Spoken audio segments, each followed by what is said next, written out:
They started as fishermen, tax collectors, and ordinary men. But by the end, almost every one of them was hunted down, tortured, and killed. Why? Because they wouldn't stop talking about a man who walked out of his own grave. This is how the 12 disciples of Jesus died. This is James. Not James from your office, not the guy you play basketball with. James the fisherman. The one who left his nets on the shore when Jesus said, "Follow me." The one who saw miracles up close, blind eyes opening, storms calming with a single word, thousands fed with a boy's lunch.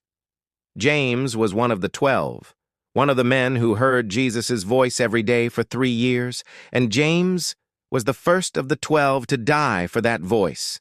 We'll get to him in a moment. But here is the thing most people don't think about.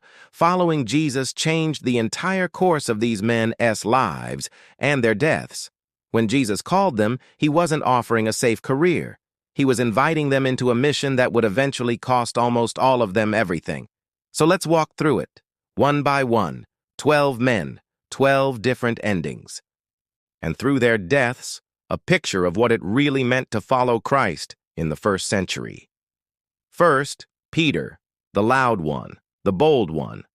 The guy who once told Jesus, "Even if everyone else falls away, I never will."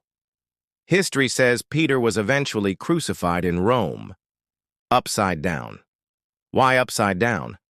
Because he didn't see himself as worthy to die the same way his Lord did. Imagine the last thing you see being the ground instead of the sky, because you chose to follow Jesus to the very end. Andrew, Peter's brother, not as loud, not as famous, but just as committed.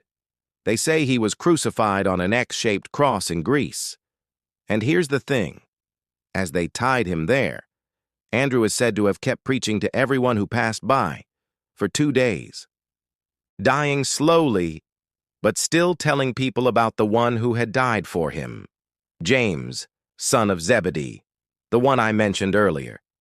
Acts 12 tells us he was killed by the sword on the orders of King Herod. No long trial, no drawn-out prison stay. One swing of the blade. First of the 12 to be martyred. John, his brother, the only one who didn't die a martyr's death. Not because they didn't try. John was reportedly boiled in oil and survived. Later, he was exiled to the island of Patmos, where he received the visions we now call the Book of Revelation. Even though he died in old age, he carried scars from following Jesus that never went away. Philip preached in North Africa and Asia Minor. Some records say he was scourged, thrown into prison, and later crucified for his faith. Bartholomew, also called Nathaniel, traveled as far as India, Armenia, and beyond. Tradition says he was either beaten and crucified or flayed alive for preaching the gospel. Flayed, meaning his skin was torn from him. Hard to even imagine. Matthew, the former tax collector.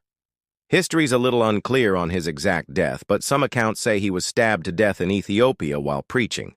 Thomas, the one who doubted until he saw the risen Christ for himself.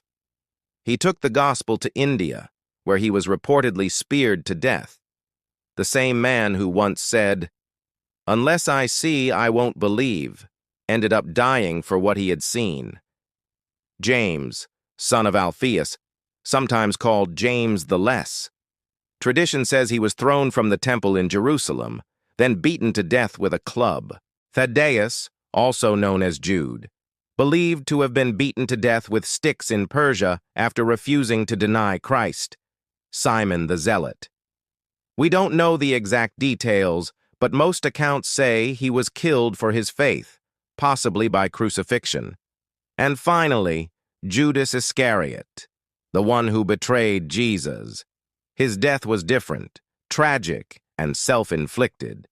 After selling Jesus for 30 pieces of silver, he was overcome with guilt and took his own life. 12 men.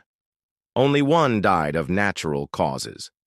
The rest were beaten, stabbed, burned, crucified, or otherwise executed, not because they were troublemakers, but because they refused to stop talking about a man they had seen alive after he'd been killed. And here's the part that's hard to argue with. People might die for something they think is true, but you don't willingly die for something you know is a lie. If Jesus hadn't risen from the dead, the moment the torture started, these men would have gone home.